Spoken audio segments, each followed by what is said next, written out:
On this episode of Enter the Lab, we have a special guest, Courtney Fallon, where we discuss her background on the rise in the sports media. We also talk about some early season football takes, some contract news, and we do a little predictions, as well as the NBA, which she specializes in now. But we're excited to have her be a first-time guest and hopefully multi-time over the next several months here as we get into the NBA and football season.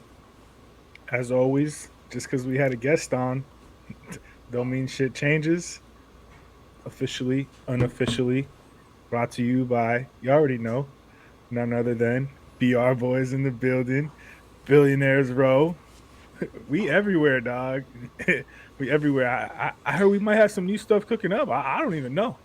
I don't even know through the grapevine, but as of right now, we're in Tootsie's.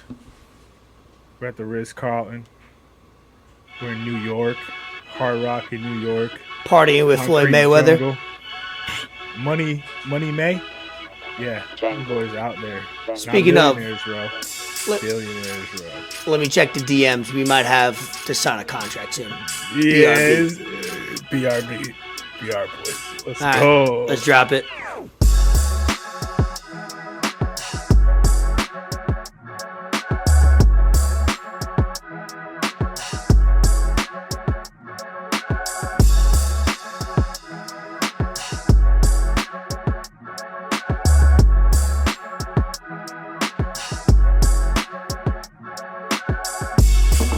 You have now entered the lab with Elvis Escobar, Fort Sama, episode 34. We've been talking about this guest for several weeks. We wanted to make sure we had it locked down, and we didn't want to overpromise and underdeliver, so we made sure she was available today to record episode 34 right before the football season, preseason gets started, and obviously a couple months ahead of NBA basketball. But this is somebody that we've been following for the last few months. We have a mutual connection with Steve Armato. So we've been listening to her podcast and enjoying all of her content. She's somebody that, out of everybody we've had on the podcast, she has the most media credibility and experience. So I'm very excited about talking to her. I know the most energy, too. And the most energy, absolutely, out of everybody. So I might get matched on this episode by her, which I think the listeners for us are probably sick of my energy. So without further ado, Courtney Fallon, enter the lab. Oh, thank you. What a grand entrance that was. I always give some of my guests really good introductions, but that was great. It's always good to have that favor return. Absolutely. Yeah. Ray's really good at intros. Like, I try. Whenever we have guests on, that's usually like the first thing they say. They'll be like, "Man, that was like top-notch intro, like one of the better ones I've had." So like, if I ever need someone to like introduce me to like any kind of show or whatnot, I'm having Ray. Like, the key is no preparation. It's just all ad lib and freestyle. It's all ad lib, freestyle, wine, caffeine, and maybe like a little Adderall sprinkled in. Hey, why? Ew. That's. You just described my daily meal. Maybe, mix in a water in there somewhere, and that's me in a concoction. Just a little bit. I had to drive up like 50 blocks to go get my Dunkin' Donuts. Just it's like, can you guys record at 8:30? Absolutely. That's loyalty. Fucking Dunkin' Donuts. Dunkin' Donuts. I need to embrace that in my veins. No, but it's good to be here. You guys are great. I'm so happy to enter the lab. I'm always very, very impressed by all the marketing that you guys do. I love the background. I love the time coding and everything when you script through. You know what? I used to have a producer, like a full-time producer, because I do all my shit myself. And then I'll go a little extra when Steve Armato comes on the podcast. So like I can make sure that I post the video. If I don't, then my podcast sucks. Yeah, I listened to that episode at the gym. Yeah, he's like, does your podcast have a rundown? No, then you can just quit. But yeah, no, I'm always very impressed by everything, and I'm sorry I have a bland white background. No, we love it. Well, just to let you know, I'm willing to do some pro bono work if you need some help here and there. I got a lot of time on my hands, as Fort knows. So if you need some, a junior executive producer on standby, let me know. over Look at that. qualification. I think. And I'm willing. Yeah, I'm willing to earn that for you. So tryout period. Maybe a 3-month. For free type of trial situation. period. But we could talk off air. Yeah. You know what? It's funny. Well, my producer John from Scranton, he is coming down. He works for Damon Wayans of all people. I've been Love asked him. to Nice. get Legend. Damon Wayans on my podcast. And he's finally coming down and doing like 5 comedy shows in Dania Beach. So I'm letting him Oh yeah, I seen that. Yeah, I'm letting him sleep in my bed. So I'm like, all right. I go, I'm paid in money, liquor, and get Damon Wayans on my show. But while he's down here, you better believe that I'm gonna abuse him for an in-person video shoot that I've been dying to do. I want to have the Pouncey brothers to talk some. AFC Those are good boys. guests too. Yeah, the Pouncey brothers are very good friends of mine. So I wanna finally do it. I wanna finally do it. It's an in-person shit. Get that Florida connection going. Oh yeah, no, I've got tons of guests, but it's just a matter of having hands on deck. So I might use you this week, possibly. Hey. $0. You're all mine. I'm all yours. Whatever. That's not sexual. Okay, let's go. Usually it takes 40 minutes to get into that type of content on this podcast. Right, whenever you want. Yeah, we're only 5 minutes in and we're already comfortable with each other. I like it. Let's go. All right. So, before we get into sports and, covering, like I said, some basketball and some football, let's kind of get to know you. Obviously, I have I didn't send you I sent you the little pre-sheet of what we had, but then I didn't send you. I basically have a biography profile on you. I have where you're from, born and raised, what sport teams, but obviously I know it, but let our people know kind of your little background. All right. Born and raised in Boston, Massachusetts, just in the suburbs. Really came of age, I would say, when the Patriots won the Super Bowl in 2001. That was a freshman in high school. I knew it as soon as Mo Lewis hit Drew Bledsoe and Tom Brady came in. I mean, back then, my brother was he was a big Drew Bledsoe. Yeah, Bledsoe. And I was like, no, this Brady guy's really special. I think they're going to go all the way. I was like one of those first times I really believed. And when they kicked it through the uprights in St. Louis, I was like, or New Orleans, sorry, against St. Louis, I was like, I can't believe I'm hooked. I'm for life. So then I was like, what other sport can I follow? Oh, let me go follow the Celtics basketball. And then, and Jerry Remy and Don Orsillo, who now is the play-by-play guy for the Padres, we lost him to San Diego, but I mean, who wouldn't want to move to warmer weather like I did here? Yeah. So Perfect. He's now the play-by-play guy for the Padres, and I learned baseball through them and became a baseball blogger. I would call into sports radio, all that jazz. So that's more or less the background. I knew what I wanted to do when I was 16 years old. Everyone remembers me. Oh, wow. I'm going to be on ESPN one day, and it's, as one of my childhood friends says, it's the biggest I told you so of all time. So, That's awesome. Here I am, didn't stop. Throughout my career, really made my career down here in South Florida 10 years ago. I got the job. I was the weekend sports anchor at NBC6 with Joe Rose, legendary voice of the Miami Dolphins and WQAM. And, it was me and him, and man, that was a wild ride. But people down here, what I really appreciate is that the people in South Florida, they love their local news people. They love and cherish, and they appreciate them just as much, if not more, than they did in Boston. I mean, I always thought, they idolize all the sports people, but they really pay attention. They really, really love their local news personalities. And it was a great spotlight to be in. A lot of national stories came to the forefront while I was down here. Richie Incognito, Jonathan Martin scandal, and I was deep in that because I was extremely close with Richie. So it was everything that I said came out. It was true. And they were like, wow, who's this girl? So got that. I before you knew it, I auditioned at NFL Network when I was 26. I'm 35 now. So that was almost 9 years ago. Started to go down that road. I really, that was just my dream job. Started working for CBS Sports Network, doing sidelines for college football. And eventually made it on NFL Network, did a bunch of drafts for them, worked for them for about a year and a half, and then moved on to greener pastures or, just freelance life. not by choice. Have more control, but Yeah. Oh yeah, the freelance life is great. No, I highly recommend stay at your full-time job forever, please. But it's been a great ride. NFL Network, I did some stuff for ESPN 2 summers ago. Last summer of Major League Lacrosse. Now it's the Premier League. Basically, that league folded right after that 20th anniversary season, but I did the sidelines for them during the pandemic. It was one of the first sideline reporters during the pandemic. That was really weird. It was like, how do I wear this mask? What is this mask? How do we do interviews?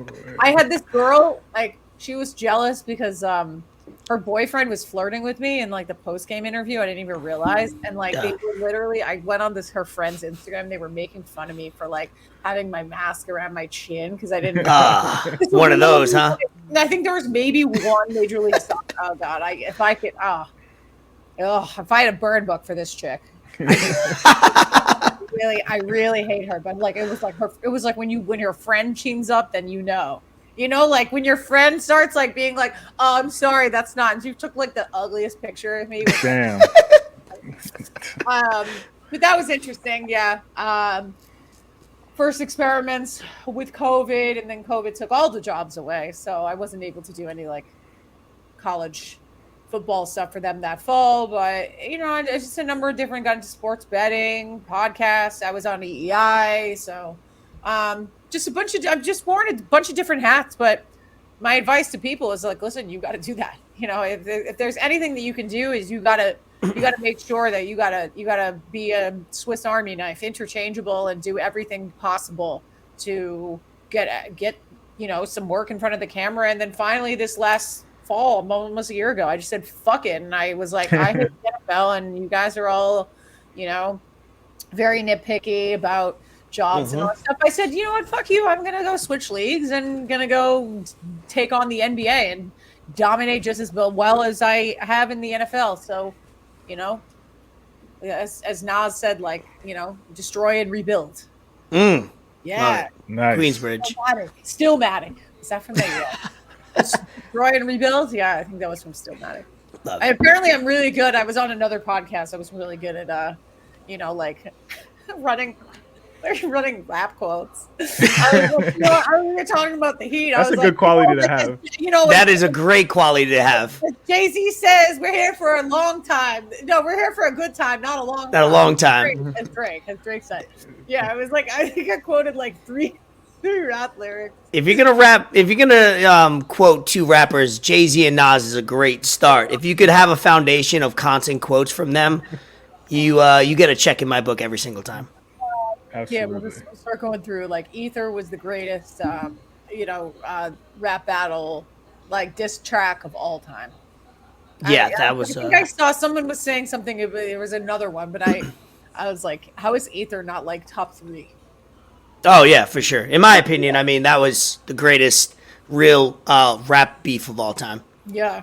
Go ahead for it. Now they're just chill. You know? I know. I'm just saying, like, they stole some records. All right, bro. All right, beef over. Let's go. Jay-Z became a billionaire. We're too grown already for this. Let's move on. That's what they said. All right, Sam, what were you gonna say? No, you get. I was just gonna go like kind of back into sports. How you were describing. You know, you were saying like all the positive stuff that you were going through, and everything sounds great. But like, what were some of the hardships, and like at any kind of moments where you like, is this really what I want to do? Like, I know you had that passion since you were young, but like, kind of like talk a little bit about that, just so everyone knows, like, it's not all like easy and it just comes to you. Yeah, I mean, you tend to, when you have a big network name, you tend to wear rose-colored glasses and everything. But it's I gotta say, there were a lot of times that I would struggle. There would be times where I had an agent who I wound up firing, but I was really struggling. They were sending me all over the country, and I mean like 3 different cities in a week for NFL Network. They really gave me the Aditi Kinkle treatment. Her first year, they sent her to 18 different camps. They sent me to 14. Wow. So it was basically like, wake up, you got to go cover a new Thursday Night Football, like 2 brand new teams. Usually people have a beat and they build relationships and all that. It was like, nope, we're just going to throw you like right into a brand new. So I wound up having to write a lot of scripts. You know, I would catch my breath, and then I'd have to study basically 104 players, starters, schemes, coaches, matchups. Like, you go into a locker room with people that I've never met before. So it was really difficult. And not only that, I mean, I don't know how many 28-year-old kids have their other credit in line. You know, my credit wasn't so great. So, you know, I might have oopsied a credit card, and I wasn't able to put a limit on all that stuff. So it's all good. You know, It happens. I was borrowing against my rent. I was borrowing, and I just was like, someone please throw me $1,500 at the network. I was like, please, I'm literally checking in to a hotel and checking out. I had to float like $3,000 in expenses a week, and I was like, can someone please like help me out? Right. And instead of them helping me out, they were like, my agent's like, oh, I got a call from someone, and they said they were asking about your job, and they said that it might be available at the end of the season because they're not really so happy with how you're. I was like, how is that? That's what I'm doing now. Like, you know, like not only that, but someone having financial security is everything. I mean, I gotta tell you, 100%. the happiest I was this time last year. I was doing some freelance stuff for a sports book, and man, they were paying me lots of money. I was swimming in money, and I was like, this is great.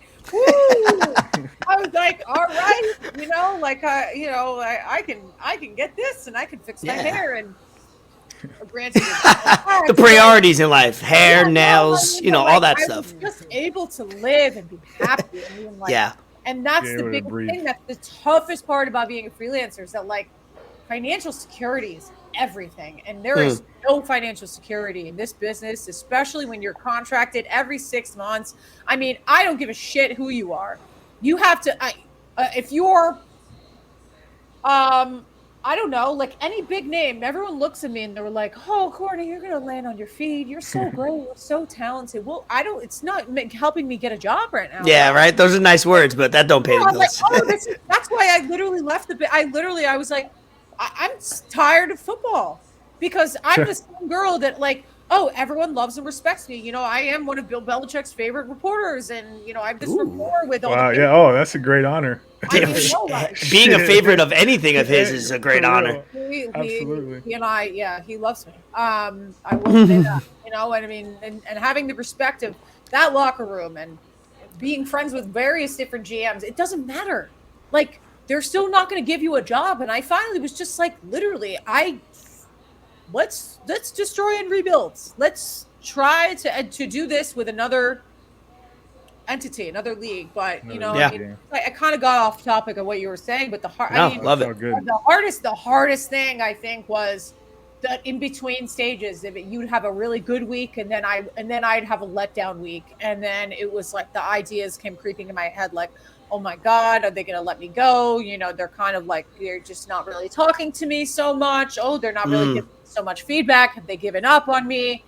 Like, I'm going to go out there and, you know, but then you get the second wind, and then I'm the sideline reporter for when they beat the Falcons in the Super Bowl, but I had to earn that. And they were like, this was the best, you know, the best day that you've had on our network for us, but then they don't call me for like 3 weeks, 4 weeks, and it's off season, and I'm not doing any. It's like that boyfriend that keeps telling you you're doing great and we're good, but then never hits you up when you want him to.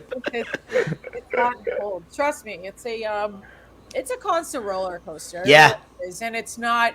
It's a tough business for sure. There's highs, and there's real highs, and then there's real lows, and it's not easy. It's not easy. I can't deny the fact that I've had to. My family were in the restaurant business, but I always said, the day that I never have to wait tables ever again, is the happiest day of my life. And restaurant business is not easy. April 2021, like, I'm waiting tables again for a restaurant. You know, like, before I had to just get back on my feet. Granted, then, you know, that big cash money job. Yeah.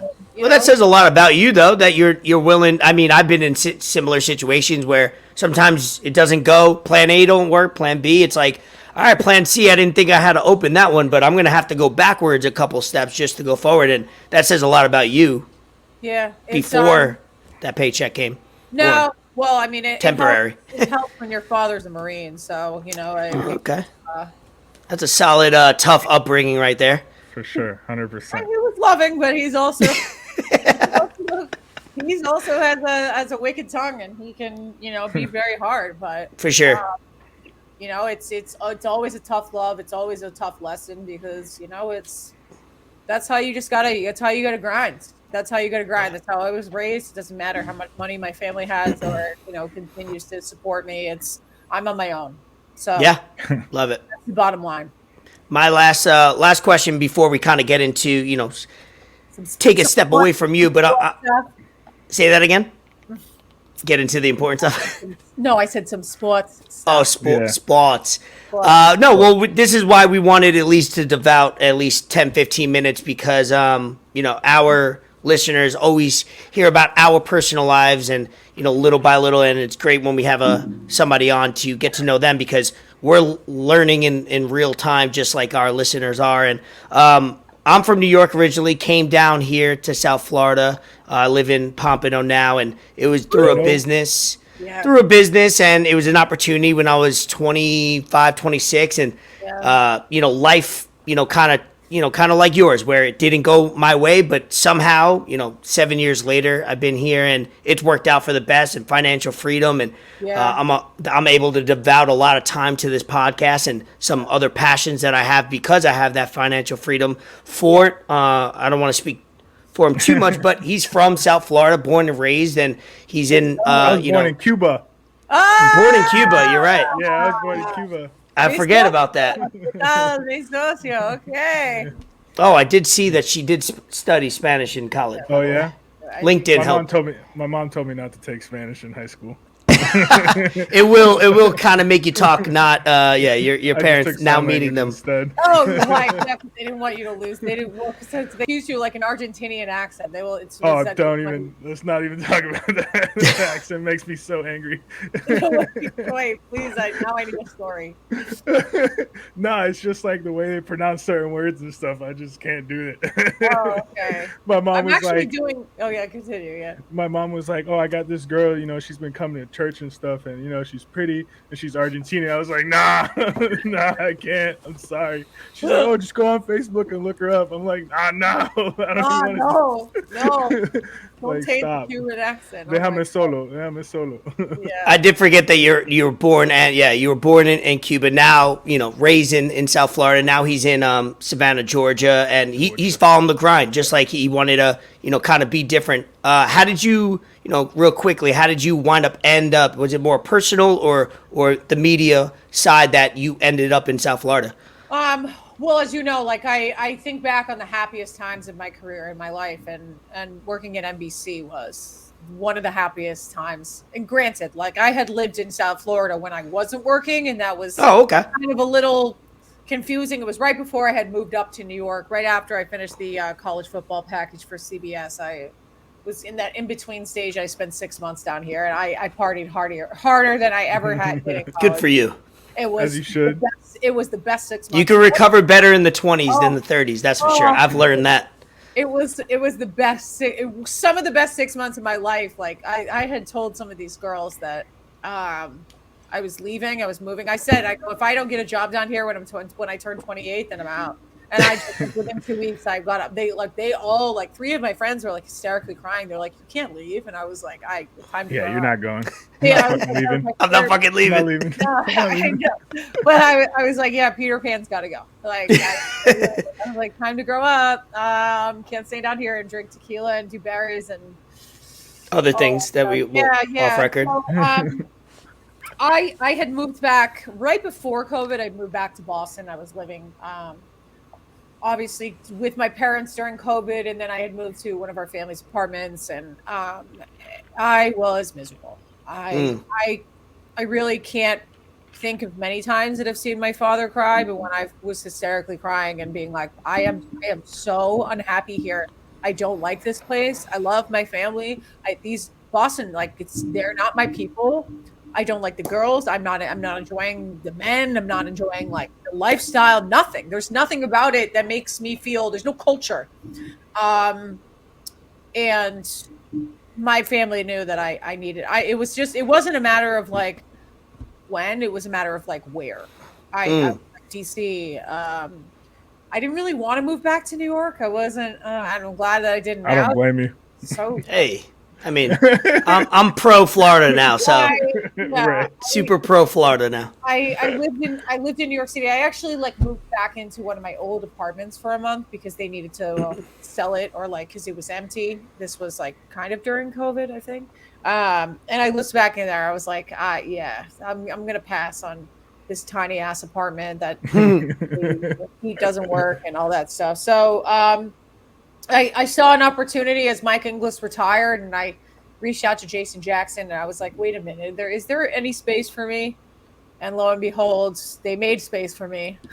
Nice. It means necessary. I mean, if it meant for Jason Jackson to open up his own wallet to have me come down, and then they realized I became a full-time Heat employee. So That Heat culture. yeah, He culture. That Heat There you culture. go. That's a great plug right there. Yeah, That was good. No, I had always I just said always that had the time of my life when I covered that 2012 2013 championship, almost 10 years now. I need to go find one of my I have a hard drive that has all the photos in there because I took about 18,000 photos. The access that we had back then was incredible. I would just walk up to Dwayne Wade, and every time Dwayne and LeBron would see me, they would pose. You know, like I was the media darling. I was doing stuff on social media before everything. I mean, you can go back on my Instagram, Courtney_Fallon. You can, if you really want to scroll. We got it down there. You go.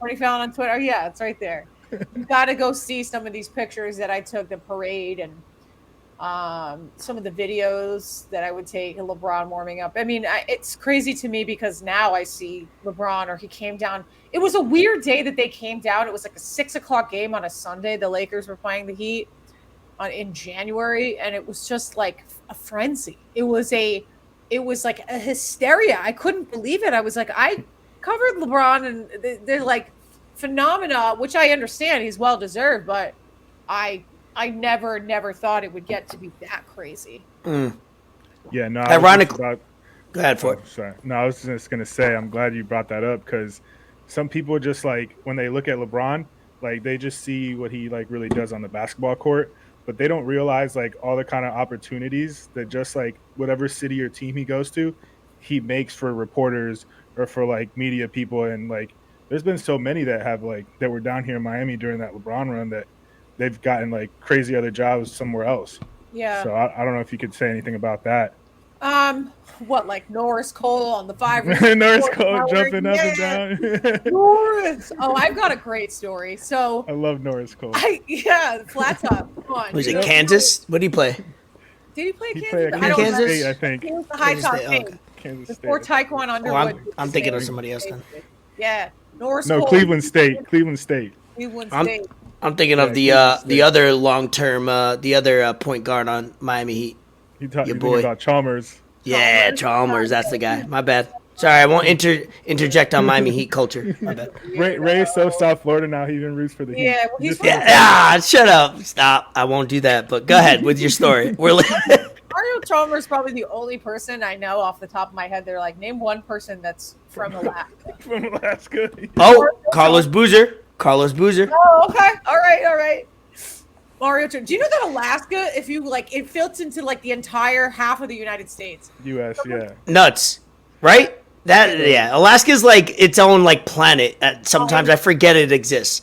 Yeah, me too. It's really kind of crazy. No, but so LeBron is accepting his trophy in 2013, right before they won his MVP league trophy. David Stern is there. They're having this whole procession ceremony, and I'm sitting a couple rows up, and you see like LeBron's kids and everyone gets ushered on stage, and little Bryce James, who Savannah used to call him my snotty boy, like he won't do it anymore because he's now 6'6". 6'6" out of nowhere. His baby I mean, like the old baby pictures, she's like, happy birthday, my snotty boy. Like, little kid used to have like snot running down his face. So cute.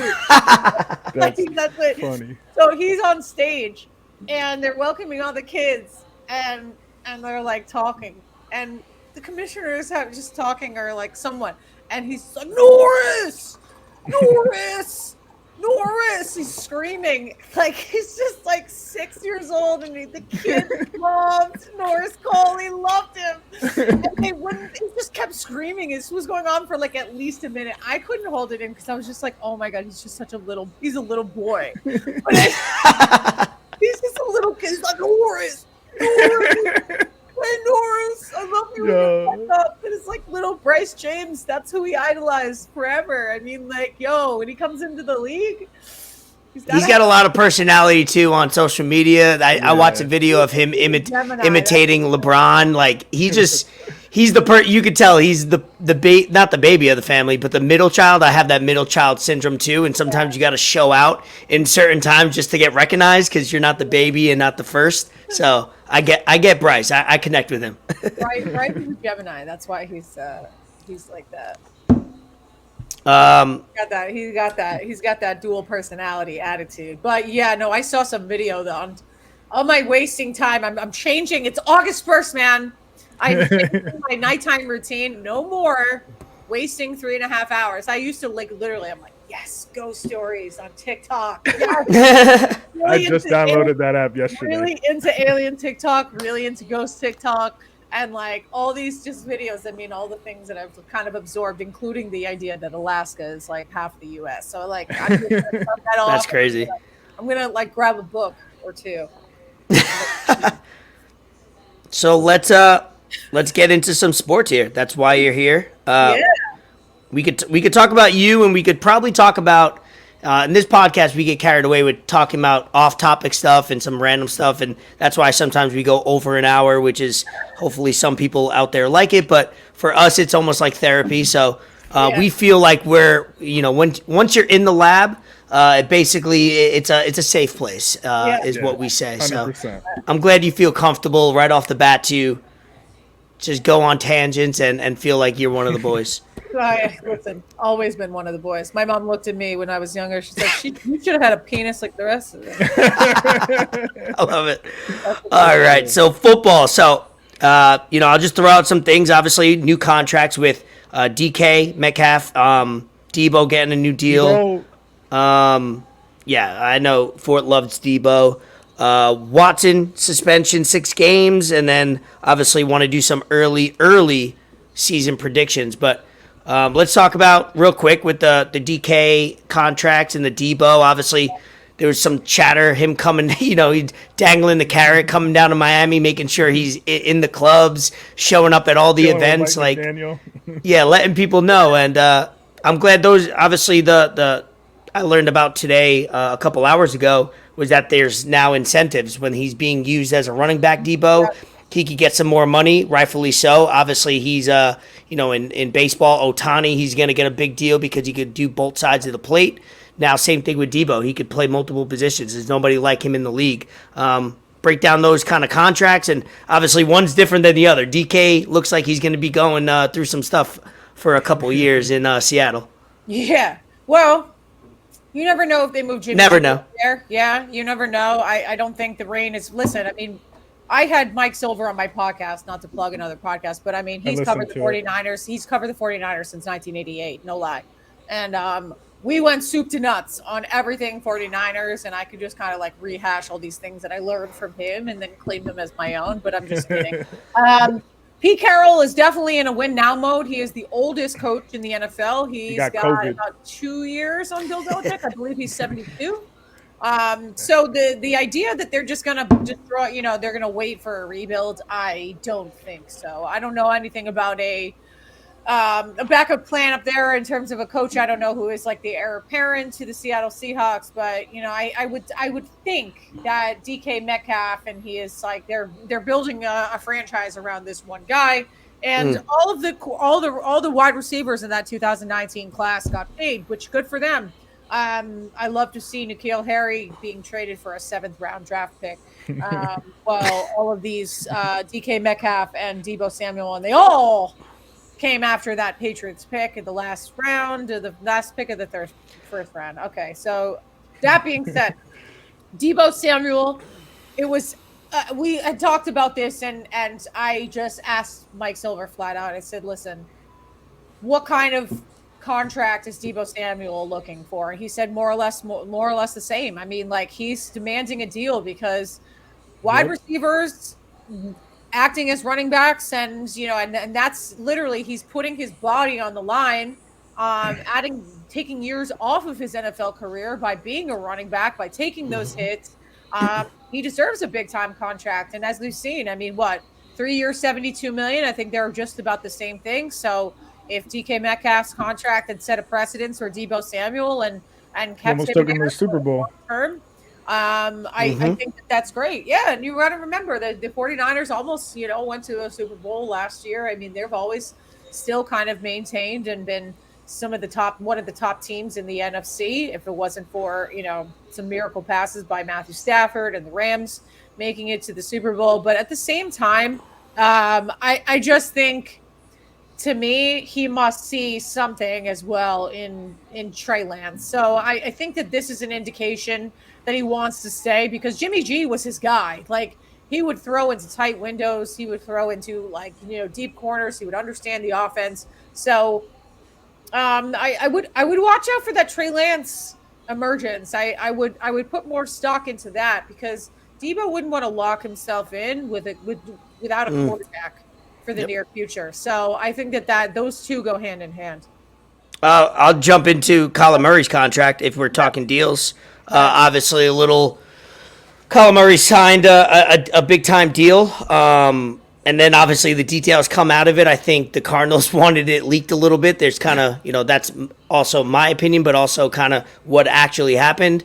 Obviously, Murray didn't want it leaked that he has to do 4 hours of Bible study every or video or whatever you want to call it. Is it speaks volumes of, obviously you put something in a contract that you want somebody to make sure they do, whether it's, you see athletes having a weight, something with their weight. You don't put it in a deal unless you think they could do it by themselves. So what was that to you when you seen that? Obviously the money involved, but also, and then the little details of it. Big deal, little deal, no deal? Kyler Murray, to me, this is on Kyler Murray and it's on Cliff Kingsbury, because both of them have fallen flat on their asses late in season games, and not only going back to college, but now in the pros. And you just look at, they ripped off 10 games and then just seemingly fell apart into the postseason, forgot to study, hasn't really proved himself in a big game yet.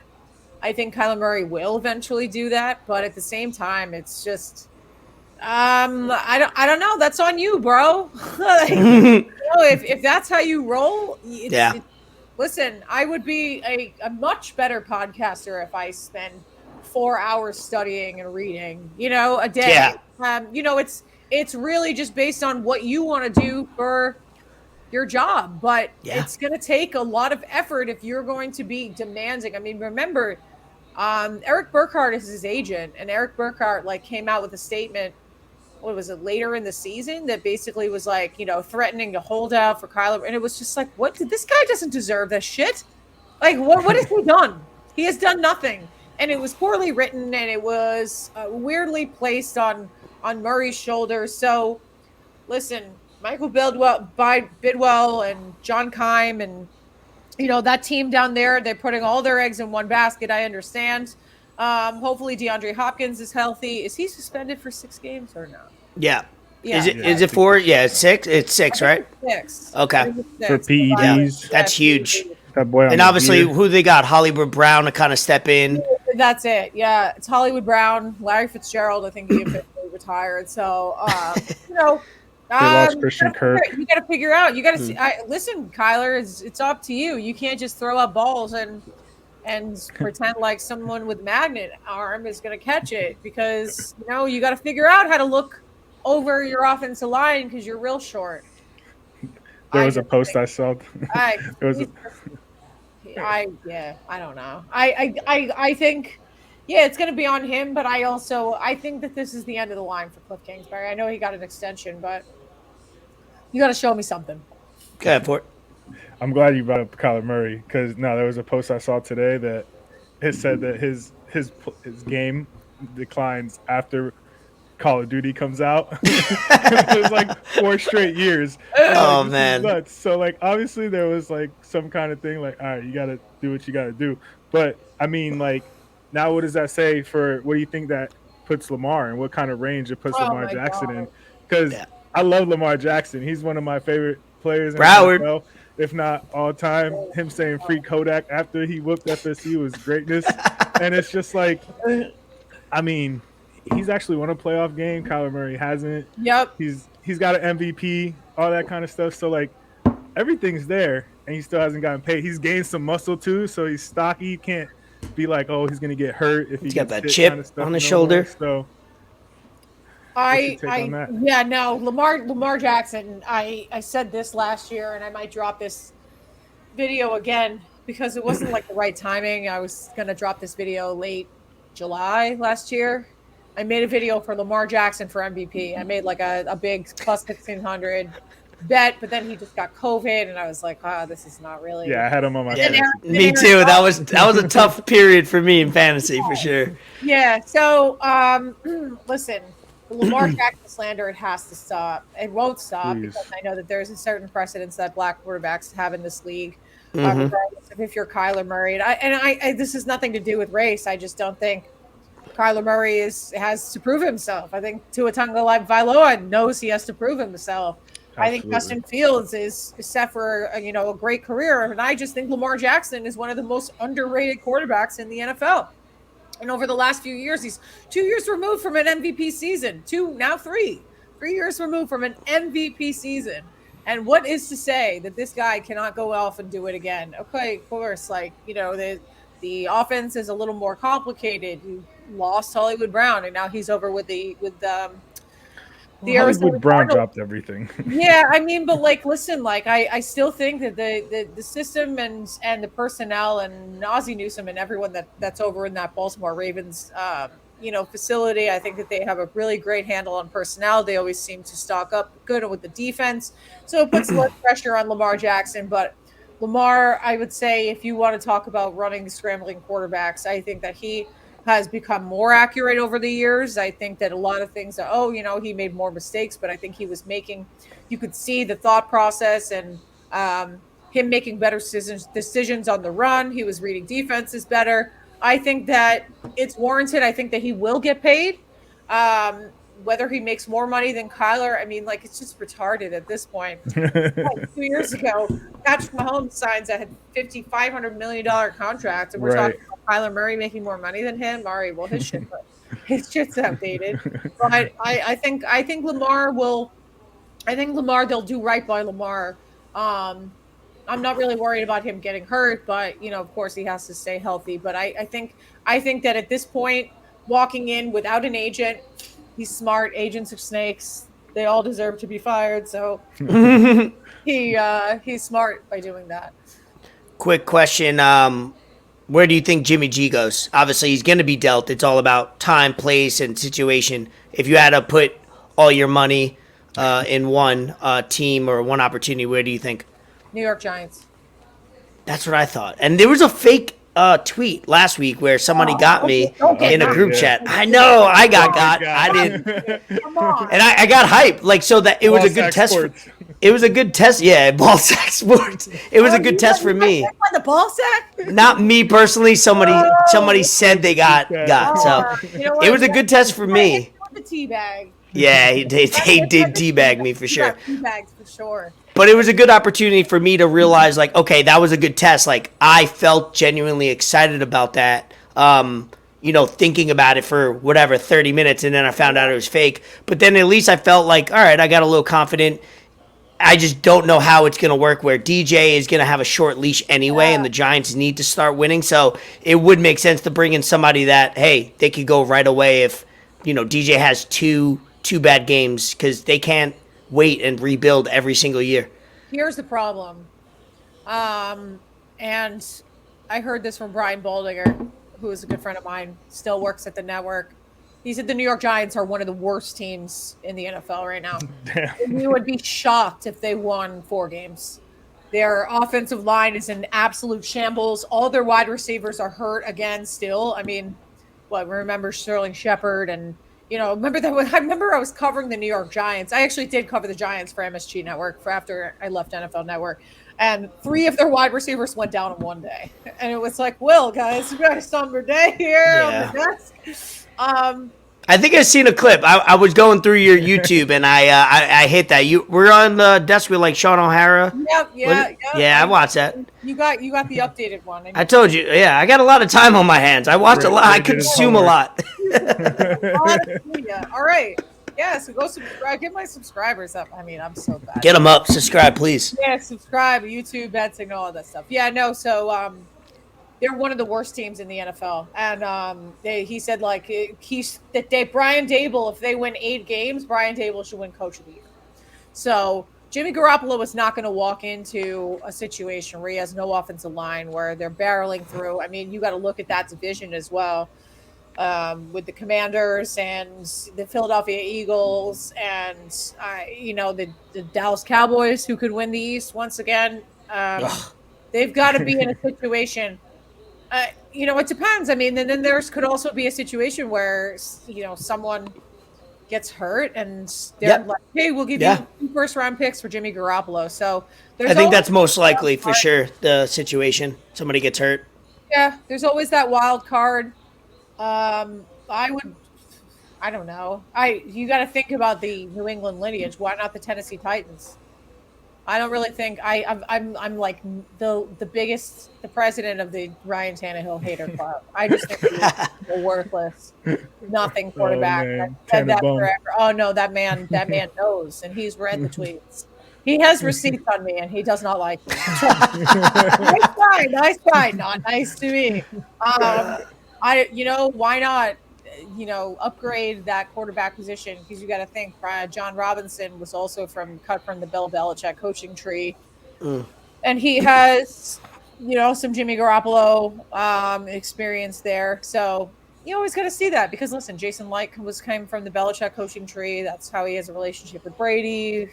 It's, you got to look behind the lines. It's the same thing as, you're not going to have a general manager if you have a new general manager, they're going to pull in a coach that has a relationship. There's no ifs, ands, or buts. They must have a relationship go together. So the same I'm seeing that now.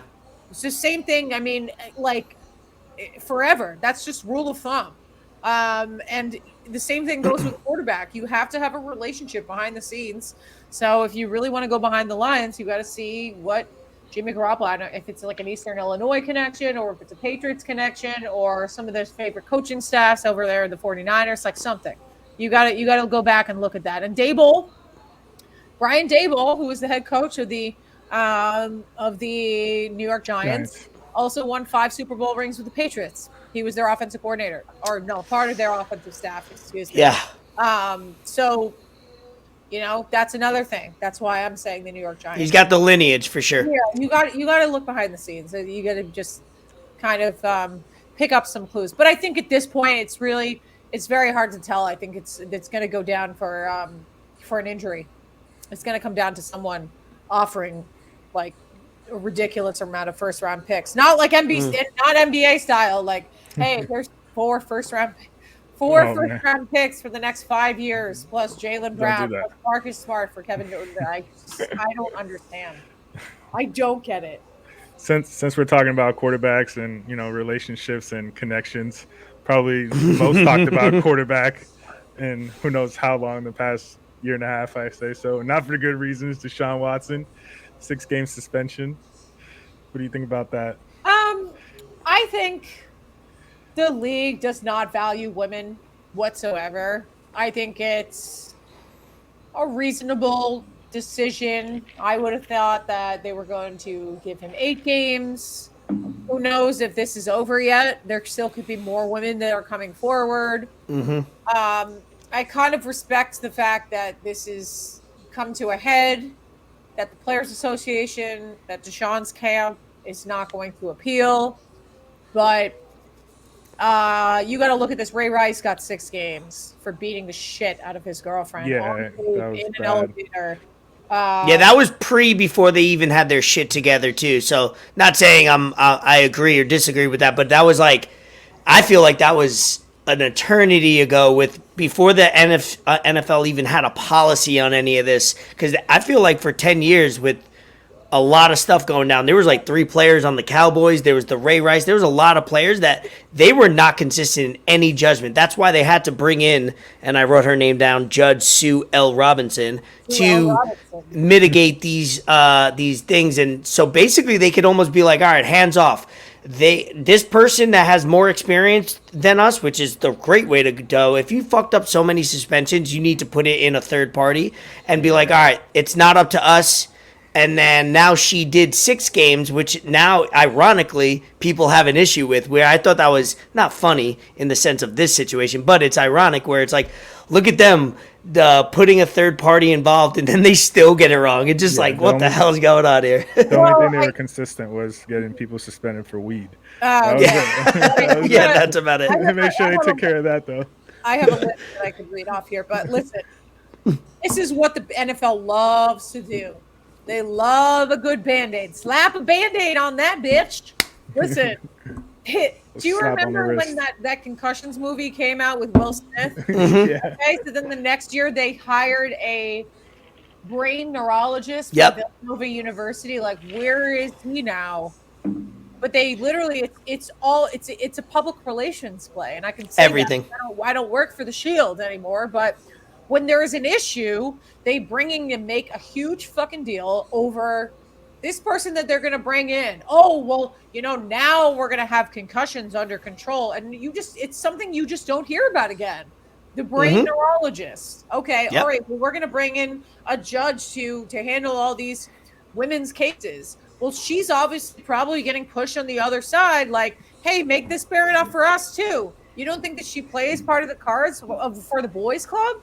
Nope. You did not to think that. So here's my list. Calvin Ridley, 17 games for betting. I think that this is valid because that's nuts. Player, and they're making an example out of him. Yeah, any they player that is going to be betting on their own games, on their own teams, that is stupid enough to do that. Go hire a bookie, bro. Go Venmo your friends. Like, please. Or just give him cash. Yeah. All right. For every Calvin Ridley, there was probably 15 other Calvin Ridleys this year. So don't put that past you. But that is threatening the integrity of the game when your own players you can't do that. So I'm fine with that. Vontaze Burfict, one of the strangest dudes I have ever met in my life. We can both imagine, right? You want to talk about like bipolar? He has the calmest demeanor I've ever seen. Like, I went wild covering the Dolphins. Oh, he was on the Dolphins. And I went up to him and he's just like, hi. Hi. And I'm like, huh? And I asked him, I'm like, I said, like, how does the switch turn on? He's like, what are you talking about? The switch? No way. No, he doesn't even remember. No, that dude is he's one of the I really got the chills when I walked away from him. I was like, there's something really wrong. By the way, Antonio Brown with his crazy rap career, he can thank Vontaze. What's that dance for? What was that? What was he doing? He don't look right, bro. I don't know what's wrong with that dude. He needs serious. A lot going on. Go Google Antonio Brown Vontaze Burfict hit. After that hit he took, where he basically twisted and broke his neck. Oh, that was wild. Antonio Brown was never ever the same. So Vontaze Burfict, 12 games for targeting. I think that was like his 3rd offense, so that's why he got so many. DeAndre Hopkins, 6 games for PEDs. We already talked about that. Martavius Bryant, indefinitely weed. Josh Gordon, and I will say that Josh Gordon is a troubled soul. Unfortunately. Very, very so much talent. I'm close with his former agent who had to drop him. He said that guy, he is a lost cause. He is an addict. He's a forever addict, and unfortunately, that's it's not like, oh, what could he have done to be? It's very sad story. So 25 plus games for weed. I mean, it's more than just weed. Yeah, and it's more than just a bunch of that stuff. And it was a few times. 16 games. Darren Waller, substance abuse. Deshaun Watson 6 games for 25 sexual harassment accusations. I mean, you include Ray Rice in this. I don't know. I mean, they're going to keep it consistent, I guess. Weed is legal in the league now, so Yeah, About which time. is great. people over weed. So The NBA's been doing that for a while now. yeah, they're stupid not to. You know, Which one thing I considered about the Deshaun Watson thing that I brought in some group chats. That's kind of how I get the gauge of people, and our group chats aren't that quality anyway, so we don't have to talk about that. But the group chats that we are in, I like to just throw out some, devil's advocate, and me and Ford try to be different in the group chats that we're in, just to kind of, get people thinking a little bit. I always thought Correct about. reactions. Yeah, it gets wild. But I always thought about like time served is not considered. Obviously he's they had it in baseball with I forget his name, the Dodgers pitcher, Bauer. Oh, yeah. Yeah. Oh. How'd I pull that name out of Trevor my ass Bauer? on now? Yeah, and where it was like he was I don't think that man will ever play baseball again. He's I forgot about him. This is the first time I actually speak his name in about 6 months. I totally forgot he's still out of the game, but that story's so creepy. so I mean he liked Army Hammer creepy. let's It might as well be like eating human flesh. That's how fucked up. I think he just liked it rough, and the girl he was Well, with that's liked not it, and things got out of hand. Well, whatever. But I think do they consider time served at all? Because obviously you have a guy under like administrative leave where he's not playing, and I understand that it's not literally time served, but I'm just trying to relate it to you're not the guy's innocent in the court of law, but you're trying to make him guilty in football. But also he hasn't played for 2 years. I know. I'm just trying to bring it up just to kind of see where we're at. It's a weird, Listen, he's been not playing football for 2 years and he's lost money. Don't we consider that a little bit? I agree, and it's just very strange because I met Deshaun Watson the night he was drafted 10th overall by the Texans because He seemed great. Every interview I seen when he got drafted seemed like the most genuine, giving guy. and no one's to say that he isn't. That's the thing. And I He's have got a friends fetish. who Maybe he likes to give a were little too friendly much. with him. I met him the night he was drafted because I obviously was friends with Bill O'Brien at the time, and he was so sweet. And you remember that he read that letter from his mom, and he started crying. And he's a good kid. He has a fetish. It's like Mr. Krafts really likes rub and tug down in Jupiter, Florida. I mean, everyone can go. They might. They might hang out. Some of my closest friends do too, so I can't even. I hang out with them. Listen, does that make him a bad guy? I mean, to me, just the behavior is. I really think that the Houston Texans have deserved to get a lot more blame for this than they have. They deserve to lose draft picks. They deserve because they knew everything about this. They would set up places in the facility for him to have all these things happen to him during a massage. And also, too, just as an athlete, you have like 5 people max that you allow to touch to like work. Yeah, that was a big thing The for me. entire idea that he goes through a new massage therapist every day. What? Like one massage therapist was so shocked that she wouldn't do it again. Like to me, like that whole it's just weird. Like to me, like the whole thing just doesn't make sense. As an athlete, you got to get 1 or 2 people to stick to your body for the season, and I think the Texans deserve a little more blame than they should. Absolutely. Yeah. Let's cap off. 100%. Let's cap off football for it. Go ahead. All right. Well, I'm a gambling man. I haven't gambled in a few months. Okay, well, Just 'cause- are you on Better Edge? Because first of all, I was gonna say plug Better Edge. Plug. BetterEdge.com/Courtney. Go sign up.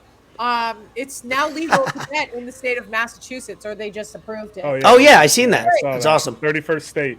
Yeah, Be all which 50. is great. The reason they're like, why not Florida? Here is kind of like the backstory. So apparently, October 15th, right before I moved down here last year, they legalized sports betting in the state of Florida. However, they quickly revoked it because the Seminoles own the entire The casinos. gambling casinos. And they Stronghold. realized Those natives. they were realizing they were getting let them fucked keep it. over by Yeah. one of the sports. Yeah, they were realized they were losing out on billions of dollars. For So sure. that's why they revoked it. So hopefully we can cut a deal with the great Seminole community so we can get sports betting back in the state of Florida. Yeah, 100%. But let's go. Let's Predictions go. for the You- Super Bowl. You got any locks or Any- Early any predictions. Over under Pats 9.5 wins. Under 9.5. Under Ooh. 9.5 for the Dolphins. Over. Let's go! Over. Hands up, baby. Over. I think surprise, maybe plus 550 that the Dolphins and the Bills could be competing for the AFC. I like it. Yeah, my Super Bowl is I had Bills last year in the Super Bowl. That was a fail. But I'm going this season Bills, Bucks, and then give me Bills to win it. Oh, Damn. who you got for your MVP? I mean, are we on the Justin Herbert train? Or are you Yeah, he going can light it all- up. Damn. He can light it up. And he's due, right? I'm looking at the stats. He was only number 2 to Tom Brady in yards. And obviously he could easily do that again, if not more. I would also hit all of the under props on Brady for this season. You think so? So Little drop down. yeah, I mean, so we were previewing the NFC South with the great Rick Stroud of the Tampa Bay Times on the podcast. Yeah, I heard that. Subscribe. So he was basically, well, this is before Julio Jones, but he was more or less having. Julio. He was having like a big slide towards Russell Gage as like kind of like the sleeper for the Bucks That wide Wes Welker receiver. type. I would still kind of take him as, you know, the kind of there was another running back that was he was talking about kind of having him as a James White kind of position, but he was also saying, he's like, listen, at 45 years old, Tom Brady is not going to lead the league in pass completions and pass attempts at 715. Like, don't So get you that. Don't put that through his body. Yeah. I heard that on your podcast. Yeah. Good Yeah, point. he's not going to do that. So I would hit the under on everything for Tom Brady numbers. Noted. Yeah. Yeah, I love the Like- Justin Herbert MVP. Hubert. Herbert. Herbert, I really want like a non-quarterback to win the please. MVP. I always root for that. Every I single year. I don't think that's gonna happen. It's like, yeah. It's like, oh, I don't know. Well, Steph Curry should have won the MVP, but should it have been Jason Tatum because he was so great in the finals? It was in 1970. What the fuck are we doing here, guys? Like, let's stop doing that. Sure, I know that Jimmy Butler probably played the best out of anything with that Eastern Conference Finals series with the Celtics, but their team lost. So don't give him the MVP. That would be like the biggest. For the first time, the Eastern Conference Finals MVP or the Larry Bird Trophy. Larry B. I mean, like the Green Tamers would be aghast. They would be Aghast. Great word. All right, well, that's football. To basketball, because that would have been so great. Jimmy Butler winning the Larry Bird Award, like I would have held that over everyone's. I would have loved that. Hold on, BRB. That would have been so great. Do you think? Before we get into basketball, obviously, free agency, KD, Nets, trades. We won't spend too much time because we wanted the bulk of this episode to be football related with the NFL preseason opening next week. We're all excited about it, obviously. But to touch on basketball, because that's what you are covering and that's what you've kind of moved into, we wanted to get your vibe on NBA. Just kind of, we could brush about it. Obviously, like I said, KD and the free agency and trades. Yeah. I think the NBA is going to look into the PJ Tucker move to Philly, and then the Brunson move to the Knicks, which they never, rarely do they amount to anything, but it's interesting. That's it. We already knew that. I don't like. Yes, it's the same thing with Kyle Lowry. The Heat got docked a second-round pick. They said, "Oopsies," and we understand the league's decision. We're moving on. That's all it is. You can't stop players from having relationships and texting each other. Do I see a Miami jacket in the back there for it? Oh yeah, he's live. Oh my God, is this the? I'm a Heat lifer. Okay, he's Heat lifer. There is a jacket that I need, and I've screenshotted it many times. I think it's called from like Unlimited or something. It's like this with the 3 trophies. I didn't buy it yet. No. Oh, I know what you're talking No, about. That sounds sweet. It's unknown. I think that's the bronze Unknown, store. yes. Yeah, no, they got some shorts. I get them on the damn Facebook ad and Instagram ad all the time. It's got the You 3 click it one finals. time, it shows up every day. They're like $130. I'm like, No, nah, I can't do yeah. it. I can't do it. No, I know. That's exactly what the unknown. I really want it.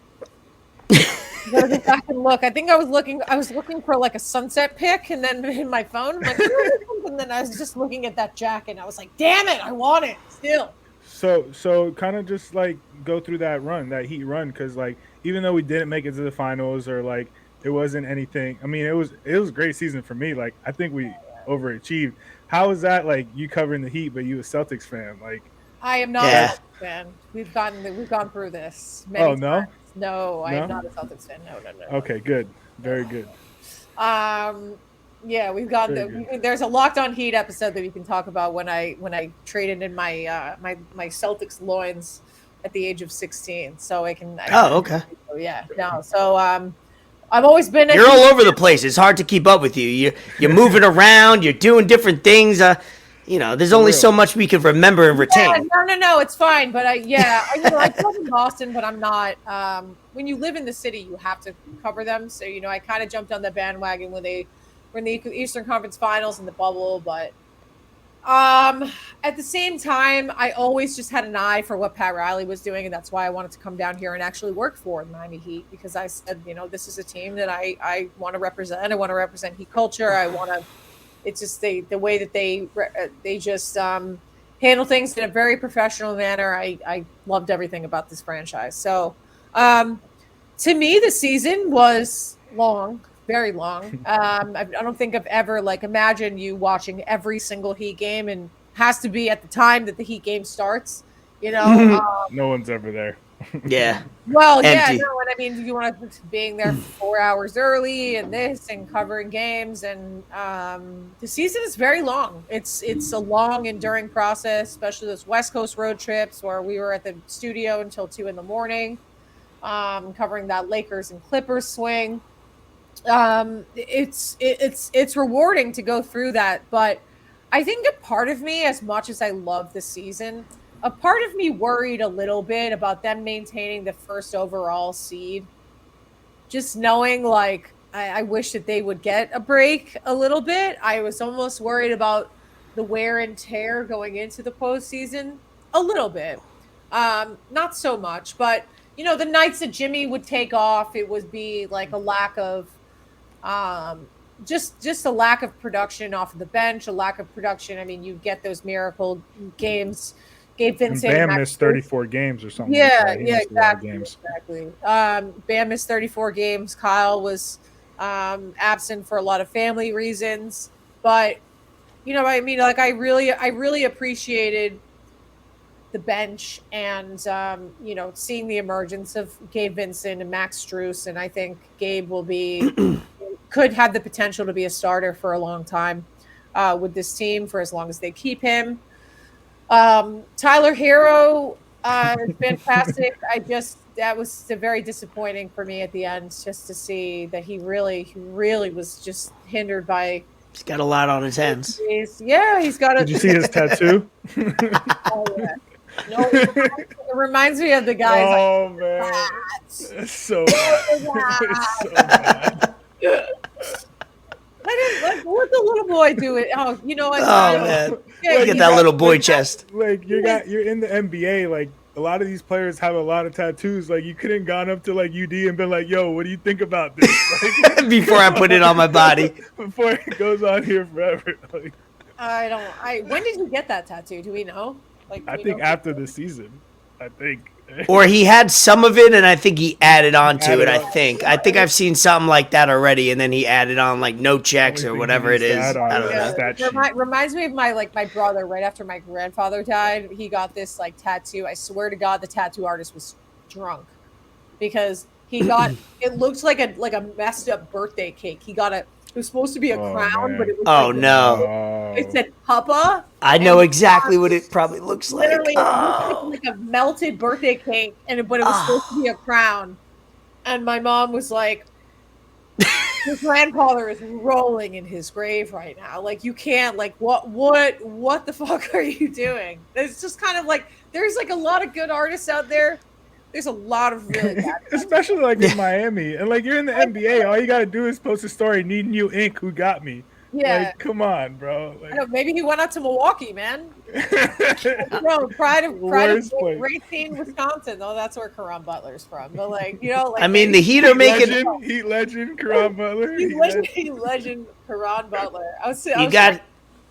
You got Hero with the tattoo. You got Jimmy Butler with the extensions. What's going on? What's going on? The extensions.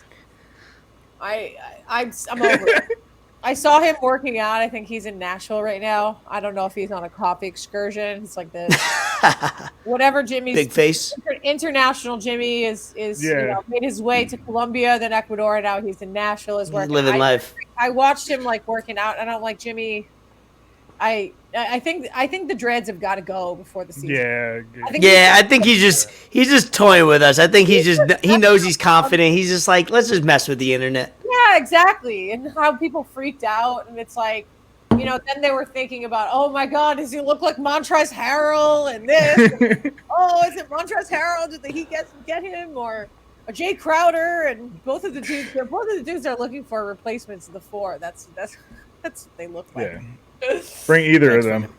Oh my God! Bring down. Did you see how Donovan Mitchell and how much he was smiling the entire time? Oh, in the Pro-Am League. League. He was. They were chanting Miami, and he was smiling. I DM'd.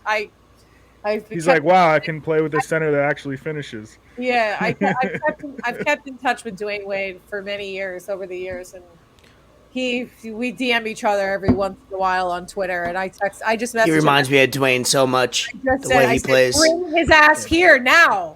Like, what is it going to take? Dwayne Wade Jr. for sure. They got to go to Utah and buy a stake in their franchise just to bring Mitchell. Yeah. Tell Danny Ainge to suck it and just now. That's awesome. What do you think? Obviously, I'm not obviously, but I'm all New York when it comes to sports. But Kevin Durant, you think obviously he stays? That time has passed already. It's getting way too deep into the off season, right? No, it's just there's no trade. There is no trade partner that could get this deal done that would satisfy what Joe Tsai and Sean Marks wants. Yeah, rightfully so, and I love that. I love that they're standing put with, you know, you got to give me a king's ransom, you know, and then some, and I love that. No, it's Kevin Durant, who's also 34, and although he is one of the top 3 greatest players of our generation, and what we have seen, he's great. He can change a franchise, but at what point does Kevin Durant say, "Okay, well, get a deal done because I want to get out of here"? I don't think Kevin Durant is at that point where he is literally running out the door. Otherwise, that one of these deals would have made it done, would have made it happen. Yeah. I'm obsessed with him, so I drool every time. And the moment it came out that he would, I was torn. I was depressed for many days, and it didn't help that the Celtics, you know, swept us, and I was going through it this offseason with my franchise, and I've been a fan of the Nets since the New Jersey days, 2003, 2002. Wow. So I go back. Baby. I go real. Jason Kidd. I played on the court back in the day in 8th grade. We got to play on the court and have like a scrimmage. So I go way back with the Nets. I'm not like a new age when they moved to Brooklyn. It was cool. I've been through all of it. I've been through 3 seasons where they won under 15 games. So, and I've watched most of those games each season. So, I definitely deserve every good that I get. I'm just not getting it as quick as I'm trying to get it. So, shout out the Heat because I do respect now that I live in South Florida. I absolutely told you. I can't be dumb and naive, and I love exactly how the Heat have built their franchise from ownership, management, coaching, development. I thought that's what the Nets were going to do. Obviously, we traded that for Kevin Durant and Kyrie, and then guess what? You know, we sold our soul to the dark side, and now this is what we get. If we would have kept on developing like the Heat and maybe brought in 1, maybe 2 other players, we would have been better off. And you know, I'm seeing the process, and I'm going through it. You know, I have times where I wake up randomly at night and have cold sweats. I think one of the underrated deals of the James Harden trade was Seth Curry. I'm such a Seth Curry fan. Who isn't, man? Right? Who hates that guy? Seth. He's the. No, he's good. He's really good. I hate him. I hate him because I love him. Yeah. I mean, he's on your team. What are you talking about? Well, no, I meant. Okay. Sorry, I thought at first you said Steph Curry. No, I hear Steph, Steph and I hear Steph. Steph. Sorry, the little delay, the delay in the internet. Sorry, but also Seth Curry. He's very a quality basketball player. Yeah, I think when they were playing the Nets, and did the Heat when the Nets came down like very late in the season, did they beat the Heat? I think they might have. So Did they win? there was I think we played each other 3 times. There was times where we won at home. That was like the last game, one of the last games of the season. I almost tweeted it, but then I was like, nope, you're not allowed. Yeah, I would have to look that up because we had great. It was either blowouts on either end. No, I think actually no, the Heat won. The Heat wound up winning, but the Nets were leading in the first quarter, and I almost tweeted Seth Curry appreciation post. He's just, I just think he's a gamer. Yeah, no, he's a good. Purpose. They won, right? I'm right. So one of the worst losses I will say was the game when they went to triple overtime against the Raptors. Oh no! Stop! Don't do Gabe that. Vincent shot that pass and Spo called timeout, but it was like a 3/4 court shot and it went in. But he wouldn't have had the same. He wouldn't have gotten it off in time. And then we had to go to Boston like that next day, including me. And, like after we left, like 2 in the morning. Well, I was going to that game, so I had to get on a plane. And then they were like missing. It was in the end of January. They had no Jimmy, no PJ, no Bam. And then they were like asses whooped. Then they had to go back to Toronto. Oh my god, it was the worst.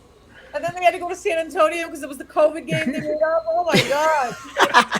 So the Heat and the Nets did play within 2 weeks, and the first one was early March where the Heat beat the Nets by 6, and then the Nets came to Miami and beat them by 15. Oh. But that was when the Nets needed to win every game just to kind of like slide into the playoffs. So things got intense down the stretch. Yeah, the playing game. Yeah, that was pretty insane. But I mean, that's it for basketball. That's it for sports. If you have anything else to add, obviously you're a pleasure to talk to. You're amazing. Probably one of our best quality episodes as far as talking sports, having a guest on, and really having a good vibe. No, I really appreciate you guys having me on. Let's see, I got to double check. Good luck for my bet tonight. I took the under on the Kansas City Royals and HERRO'S, and I also took Kansas City money line at plus 165. Let's see. What went into your thinking about those random? No, I mean I could get. Oh, the Royals are winning 2-0. 2-0, bottom 6. All right. The under 8.5. That was a Steve Armando. So we're rooting for you. Royals, shout out Steve. 21. Yeah, shout out Steve. Yeah, we got fingers, man. Yeah, Parlay Friday. Parlay Friday. My Substack, yo. If your podcast and no video, then you fucking suck. We got our T-shirts, so we're Parlay Friday boys. Oh, No, yeah. I thought his Airbnb video was funny. What? I thought the Airbnb reel he made was funny. He's like, "You want to rent this out for $300 a night? Like, what's wrong with you?" What is it? A tent? No, It's a tent. yeah. Dude, I like keep thinking every time I come up with a TikTok idea, my latest TikTok idea is seeing that they traded Christian Vasquez to the Astros, and I'm like looking, and then the Yankees like got 2 more pitchers. We did. Deadline. We needed it. Oh, don't say we. I needed it. They needed it. Damn He needed it. It needed it. I know. We clash a lot. I'm a Giants, Nets, Yankees, all New York across the board on that end. It's Jets and Yankees. No, Yeah. it's Usually it's Jets and Mets, but Yankees, Giants. But I went a little different with the Nets without the Knicks because I was trying to be different as a kid, I'm just thinking about my TikTok that I'm just like, me sitting looking at my my futures pick. Should I take the Astros or the Yankees to win the World Series? Damn, that's a real rivalry. I can't wait to meet them. After this trade deadline, I'm just like, all the idiots that say that the Red Sox were going to be good, they have no fucking pitching, man. Like, don't confuse. No confused. No estás confundido. No, this is okay. Like, straight up, the Red Sox suck. All right, let's ride up the season. The Yankees are going to go farther than you, and then just hope that they get beat by the Astros or the Dodgers, or I don't know. Like, I don't Yankees know. I'm win. just, I'm looking. I'm like, all right. So An A-bomb. I thought we were gonna end this out on positive and good vibes. I give her. The Yankees are better than the Red Sox. What could be better than your guest from Boston to say that? All right. I worry about the Astros so much that they always have our number. Humble. This is fake humble. He don't mean this. Yeah. He don't mean this. The other day I'm like, yo, Ray, you want to talk about the Yankees? What's good with the Yankees? He's like, nah, we're on a bad streak right now. I know. I go through it. Like, I'm 4 homers a game. Stop. I really am bipolar about my teams. Every time I'm like positive, optimistic, somebody demands a trade out of nowhere. So I don't know what to think. The life you live. Good juju vibes. Thank you. See, there you go. Plug whatever you got going on. Well, let's see. Should have, now that I'm gonna message my producer John, I'm giving him a bed to sleep in for the Damon. Oh, the Damon Wayans show will be here. It's in Dania Beach. He's doing a bunch of shows Thursday, Friday, Saturday. I've gone to that a few times. I love it. I always have a good time at that club. I think we're going to try to auction off a couple tickets, or one of the nights that I'll auction off someone to come join me. Nice. If you got the money for, charity or whatever we figure it out, I'll let you know the You're details. not broke. We'll promote it. Bad Signal Podcast. Go check out the YouTube. Go check out, leave us a review if you love us. Bad Signal on Apple Pods or Spotify or wherever you listen to it. And thank you for letting me enter the lab. Enter D-Lab. We'll end it on that. Courtney Fallon, we appreciate you. Hopefully you come on again, and we'll be locking into your podcast, the next time you drop and for the future. We appreciate you. Episode 34, like Paul Pierce. Not my favorite. But You said like Rex Burkhead or something. Like Paul Pierce. Nah. I did that, I think when I turned 33, this was during COVID, I was like, Larry Bird year. And someone was like Scottie Pippen, and I was like, 34. Ugh. I was like, I don't even want to mention it. It's like, I'm not trying to be Paul Pierce over here. No, nobody is trying to be. 35, Kevin Durant year. Let's go. Let's make some money, baby. All right, Courtney, you're awesome. Keep the good vibes. Peace.